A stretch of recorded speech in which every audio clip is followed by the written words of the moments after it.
अशी एकही व्यक्ती नसेल जिला पावभाजी आवडत नाही. पण मैद्याच्या पावामुळे आपण थोडीशी टाळाटाळी करतो. पण पावभाजी आणि पराठा यांचा असा भन्नाट फ्युजन तुम्ही अजून ट्राय केला नसेल आणि घरच्या भाज्यांना स्ट्रीट स्टाईल ट्विस्ट द्यायचा असेल, तर ही रेसिपी आत्ताच सेव्ह करा. अतिशय हेल्दी आणि अतिशय पौष्टिक हा पराठा बनतो. तर काय करायचं ते सांगते.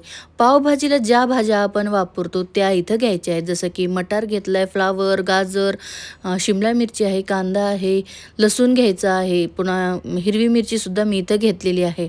अजून कुठल्या भाज्या तुमचे मुलं खात नसतील तर त्या तुम्ही इथं ॲड करू शकता किंवा पावभाजीला ज्या भाज्या तुम्ही इथं वापरणार आहात त्या सगळ्या तुम्ही यामध्ये टाकू शकता. मुलांच्या बिलकुलच लक्षात येणार नाही. चॉपरमध्ये छान असं बारीक याला चॉप करून घ्यायचं. तुम्ही बघू शकता असं एकदम बारीक मी याला चॉप केलेलं आहे. दुसरीकडे एक मोठा बाऊल मी गव्हाचं पीठ घेतलं आहे आणि एक मोठ्या साईजचा बटाटा उकडून घेतला आहे. तो बटाटा आपल्याला या पिठामध्ये किसून घ्यायचा आहे. बटाट्याशिवाय पावभाजी होणारच नाही, त्यामुळे बटाटा घ्यायचा आहे आणि हा बटाटा जो आहे तो पराठे एकदम सॉफ्ट बनवतो, त्यामुळे आपण मोठ्या साईजचा बटाटा घेतला आहे. आता चॉप केलेल्या भाज्या टाकलेल्या आहेत. आता यामध्ये आपल्याला मेन इन्ग्रेडियंट्स टाकायचे ते म्हणजे पावभाजी मसाला. 2 ते 3 चमचे पावभाजी मसाला मी इथे टाकला आहे. 1 चमचा लाल तिखट टाकलेला आहे. अर्धा चमचा हळद टाकायची आहे. चवीपुरतं मीठ टाकायचं आहे. सोबतच आपल्याला धने पावडर टाकायचा आहे 1 चमचा आणि भरपूर अशी कोथिंबीर टाकायची. हे सगळं हाताने व्यवस्थित मिक्स करायचं आहे. सुरुवातीला पाणी टाकायचं नाही. जे भाज्यांचं आणि बटाट्याचं मॉइश्चर आहे त्यामध्येच आपल्याला हे जे पीठ आहे ते भिजवून घ्यायचं आहे. शक्यतो पाणी लागत नाही. जर लागलं तर 1-2 चमचे आपण नंतर पाणी वापरणार आहोत.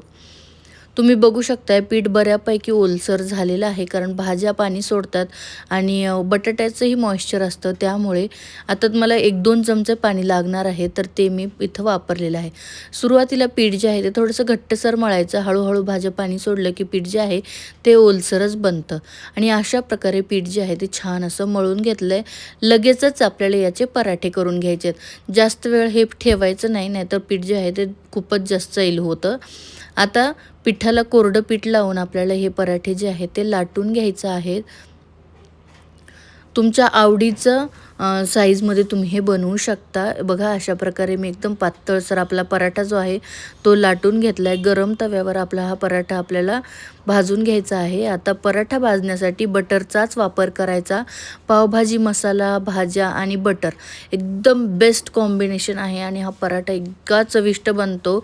माझी मुलगी तर याला खूप आवडीने खाते. तुम्हीही नक्कीच ट्राय करा. तुमचेही मुलं अगदी आवडीने खातील. तुम्हाला पाव जर मैद्याचे द्यायचे नसतील तर तुम्ही नक्कीच ह्या पद्धतीने करून बघा. बटर लावून दोन्ही साईडनी हा पराठा आपल्याला छान खरपूस असा भाजून घ्यायचा आहे आणि तुम्ही बघू शकताय पराठा मस्त भाजला गेलेला आहे. सेम पद्धतीने आपण दुसरा पराठाही बटर लावून मस्त असा भाजून घेऊया. तुम्हाला आवडत असेल किंवा मुलांना जर आवडत असेल तर तुम्ही यामध्ये थोडंसं चीजसुद्धा टाकू शकता. जेव्हा आपण पीठ मळतो त्यावेळेस चीज टाका किंवा आता पराठा भाजल्यानंतर त्याला चीज टाकून नंतर फोल्ड करून सुद्धा तुम्ही मुलांना देऊ शकता. तर दुसराही पराठा आपला भाजून तयार आहे. हा पराठा तुम्ही असाच खाऊ शकता किंवा सॉससोबत, दह्यासोबत, कशासोबतही खाऊ शकता. नक्कीच ट्राय करून बघा. व्हिडिओ आवडला तर व्हिडिओला लाईक